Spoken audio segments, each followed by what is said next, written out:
لە دووری چەند کیلۆمەترێکەوە دیمەنی تەقینەوەیەک دەبینرا.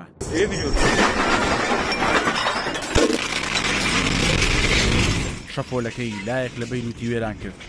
کەس تێنەدەگەیشت چی ڕوویداوە، بەڵام دیمەنەکان بە شێوەیەک بوون وەک ئەوەی قیامەت هەستا بێت. ئەمە دیمەنی تەقینەوە بەناوبانگەکەی بەندەری بەیروتی پایتەختی لوبنانە. ئەو تەقینەوەیەی بە ئاگرێکی ئاسایی لە ناو کۆگایەکی بەندەرەکە دەستی پێکرد، بەڵام دەرەنجامەکەی ماڵ وێرانی بۆ پایتەختە هێنا. 5 ساڵ لەمەوبەر و بە دیاریکراوی لە ڕۆژی 4 ئابی 2020 ئاگر لە کۆگایەکی بەندەری بەیروت کەوتەوە، بەڵام زوو ئاگرەکە بڵێسەی سندوو بوو بە تەقینەوەیەکی گەورە. دواتر دەرکەوت ئەمە تەقینەوەی نزیکەی 3 تۆن لە نیتراتی ئەمۆنیۆم بووە کە 7 ساڵە بەنایاسایی لەو کۆگایە هەڵگیراوە.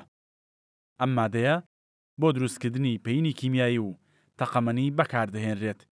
دواتر دەسەڵاتدارانی لوبنان وتیان بە شێوەیەکی گۆماناوی و بێباکانە لەو کۆگایەدا هێڵدراوەتەوە. لە ڕووداوەکە 218 کەس گیانە لەدەستدا و زیاتر لە 7,000 کەسیش بریندار بوون.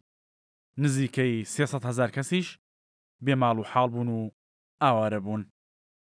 تەقینەوە گەورەکەی بەیروت خەڵکی ئەو وڵاتی هێنایە سەر شەقامەکان و دروشمیان دژی گەندەڵی و دەسەڵاتداران دەوتەوە. تەقینەوەکە کە دواتر زۆر شتی لە چارەنووسی لوبنان گۆڕی و ئابوووریەکەشی تووشی قەیرانێکی گەورە کرد.